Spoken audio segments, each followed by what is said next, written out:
తాడేపల్లిలో ప్రభుత్వ సలహాదారు సజ్జల రామకృష్ణారెడ్డి మాట్లాడుతున్నారు. ఇప్పుడు అది లైవ్లో చూద్దాం. అవసరమైనవి కానీ ఈ నిర్ణయాల పట్ల అధికారులు ఇన్ఫ్లుయెన్స్ చేసే ప్రయత్నం చేయట్లా. అది ఆయన నేచరు కాదు. చేసినట్టు ఒక్క ఇన్సిడెంట్స్ కూడా ఇంతవరకు బయట అక్కడ రాలా. తెలుగుదేశం పార్టీ ఆరోపణలు అంటారా, వాళ్ళు చేస్తున్నవి అవన్నీ జరుగుతున్నా మీడియా పరంగా మీరు చూసినా ఎక్కడ ఇంతవరకు కనపడలే. ఉంటే ఇప్పటికే ఆ పచ్చ మీడియాలో ఉన్న అది విజృంభించి రాసేవాళ్ళు. కథలు రాస్తున్నారు ఈ అధికారులు, అధికార పార్టీకి దాసోహం అంటున్నారు, ఏమైనా రాస్తున్నారు. సరే, అది కూడా సహజంగానే ప్రతిపక్షంలో ఉన్న వాళ్ళు చేస్తుంటారని అనుకోవచ్చు.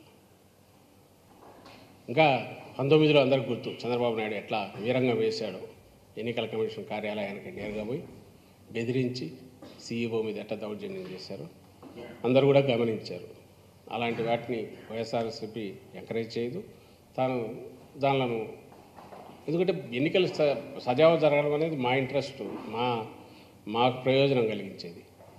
సజావుగా జరగకపోతే మాకు నష్టం. జగన్మోహన్ రెడ్డి గారి ఆలోచన విధానం అది. అందుకే నిన్న మీరు గమనిస్తే కూడా ఎక్కడికక్కడ పోలింగ్ డే రోజు రెచ్చగొట్టి, పోలింగ్ ముందు రోజు రాత్రి కానీ పోలింగ్ డే కానీ, దీంట్లో టీడీపీ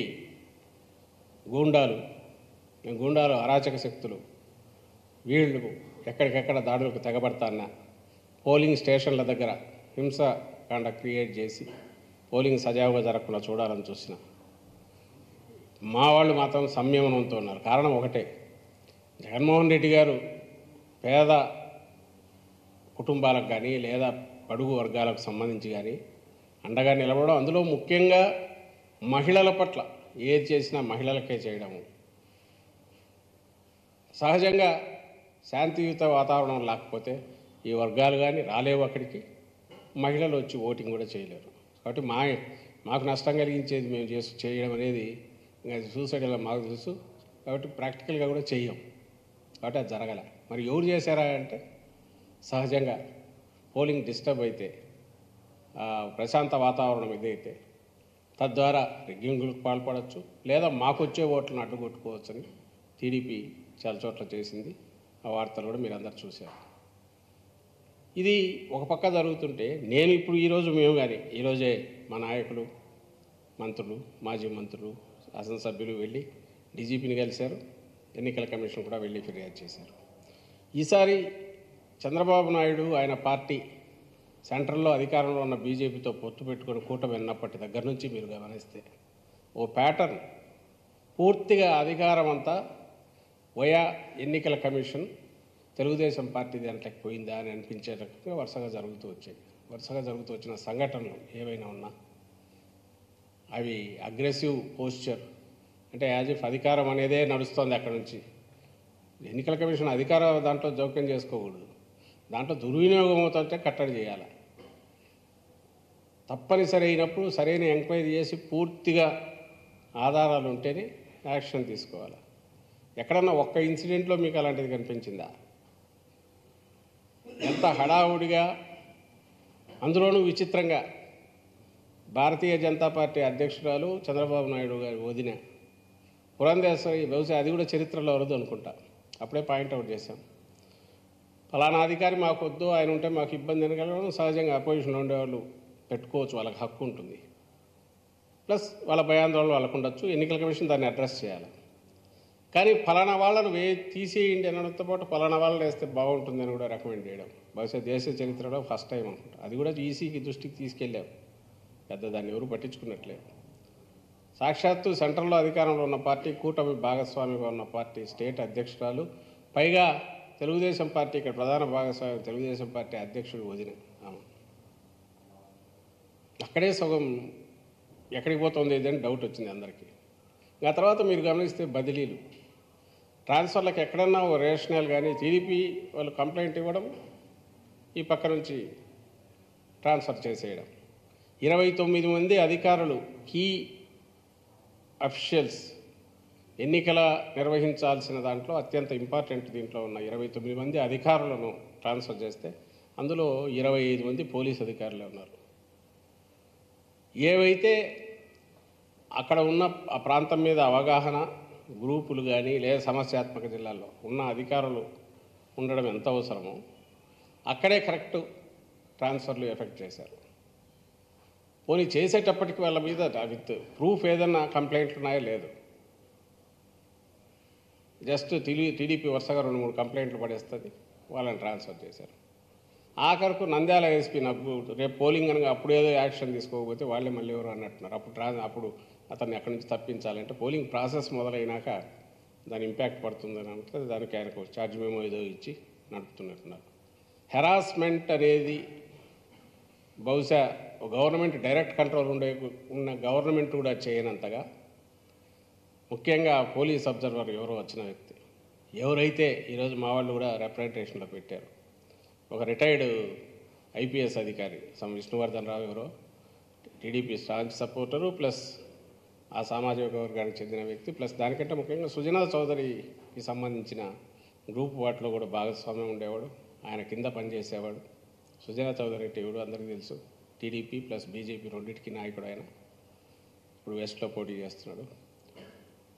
పోలీస్ అబ్జర్వర్ వచ్చిన రోజే ఆయనతో డిన్నరు, ఈయన అరేంజ్ చేసిన డిన్నర్ ఆయన వస్తాడు, అది అందరికీ తెలిసిందే. ఈ విషయం కంప్లైంట్ కూడా ఇచ్చారు, పోలీస్ అబ్జర్వర్ దృష్టి కూడా ఇది పలానా ఆయన అని మా లీడర్లు వెళ్ళి కంప్లైంట్ ఇచ్చారు.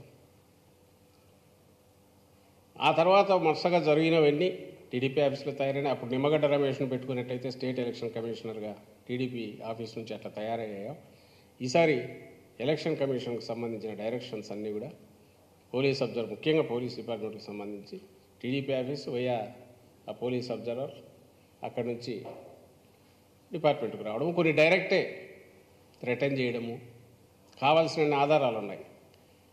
అయితే వీటి మీద మేము ఆ రోజే డిస్క్రీట్గా చెప్తూ వచ్చాం తప్ప, ఎందుకంటే ఎన్నికల కమిషన్ ఇది suppose to act impartially, plus దాని పర్పసే దానికోసం, ఎవరో ఒకరు అడ్వాంటేజ్ తీసుకోకుండా. ఇది ప్యాథటిక్ సిచ్యువేషన్ ఏంటంటే జనరల్గా రూలింగ్ పార్టీ అడ్వాంటేజ్ తీసుకుంటా అనుకుంటారు. ఇక్కడ మా పరిస్థితి అపోజిషన్ అంటే ఇదిగా ఉంది. టీడీపీ చెప్పింది వేదంలాగా జరిగింది. మీరు ఏ ఇన్సిడెంట్ అన్నా చూడండి, ట్రాన్స్ఫర్ చేసిన అధికారుల్లో దాదాపు 50%, 60% దాకా ఎస్సీ, ఎస్టీ, మైనారిటీ వర్గాలకు చెందిన వాళ్ళే.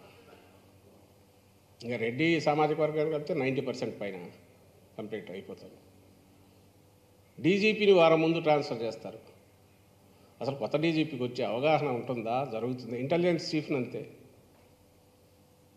ఇంకా అందరినీ మార్చేస్తే వాట్ ఈస్ ద గ్యారంటీ నువ్వు నిష్పాక్షికమైన తెస్తున్నావని నిన్నెంత నమ్మాలి?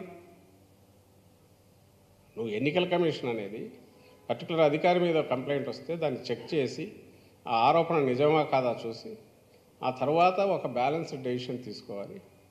ఆ వెళ్ళిన వాళ్ళకు అవగాహన ఉందో లేదో చూసుకోవాలిగా. అసలు అది కూడా ఏం కనపడలా.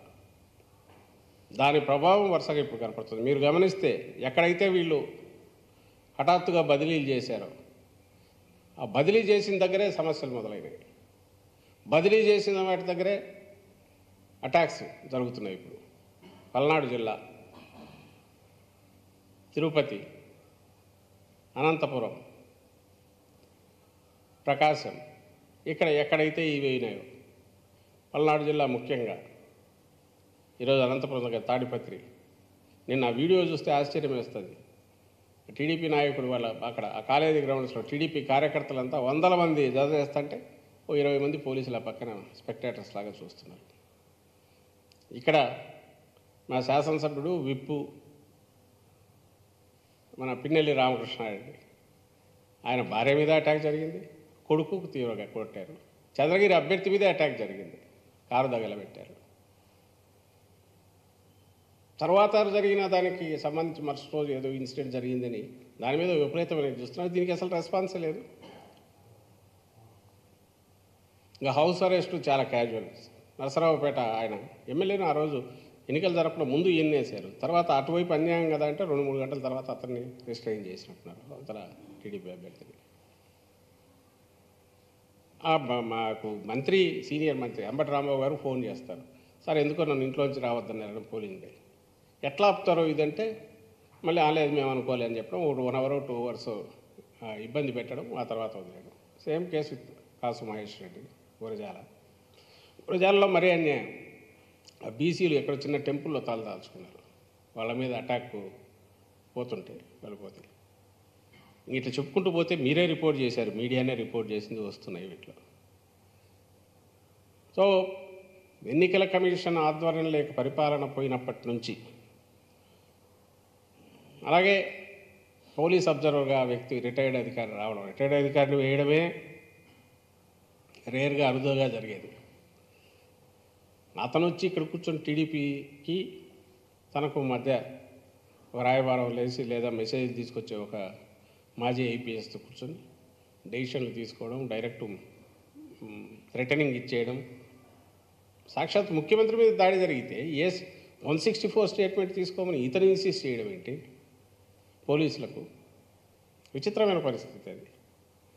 నువ్వు రెఫరీ అనేవాడు, మధ్యలో బ్యాలెన్స్ చేసేవాడు, చూస్తూ జరుగుతున్న దాంట్లో తప్పనిసరి అయితే తప్ప జోక్యం కూడదనేది బేసిక్.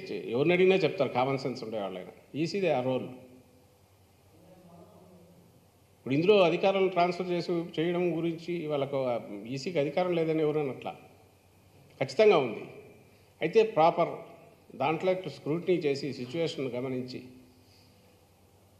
తప్పనిసరి అయిన పరిస్థితిలో చేయడం, చేసిన తర్వాత ఆ గ్యాప్ అయితే సమర్థుడైన అధికారితో ఫిల్ చేస్తేనే కదా దానికి పర్పస్ సర్వ్ చేయదు. దాని ఇంకా పరిస్థితి దారుణంగా తయారయ్యేట్టు చేస్తే మరి ఆ ఫెయిల్యూర్ ఈసీది కదా. పల్నాడులో గొడవలకు ఈసీని కాకుండా పట్టాలి. సపోజ్ ముందు అధికారం ఉంటే అప్పుడు అనడానికి అవకాశం ఉంటుంది. అధికార పార్టీకి ఇదిగా పనిచేసే అధికారం ఉన్నాడు, సన్నిహితంగా ఉండేవాడని ఎవరన్నా ఆరోపణ చేయడానికి. మా స్ట్రైట్ క్వశ్చన్, మీరే వీళ్ళు పనికిరారు అని చెప్పి తీశారు. మరి వచ్చినప్పుడు ఎఫిషియెంట్ కంట్రోల్ చేయాలిగా, ఎఫిషియెంట్గా చేయలేకపోతే ఎవరిది ఫెయిల్యూరు? మరి ఎలక్షన్ కమిషన్ది కాదా? ఎవరు కేవలం అధికారం ఒకటి ఎంజాయ్ చేయడానికే.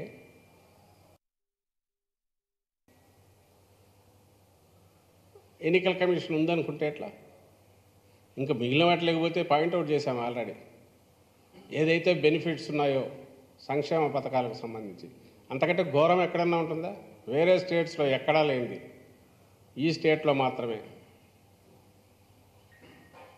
మనం ప్రయోజనాలకు సంబంధించి బెనిఫిట్స్ కిందికి పోవాల్సినవి రొటీన్గా పోయేవి 5 ఏళ్ల నుంచి ఆపడమే కాకుండా ఎవరో బెనిఫిషరీస్ కోర్టుకు వెళ్ళి కోర్టు లేదు దీనికి సరైన ఇది లేదని చెప్పి ఈసీ టైం ఇస్తే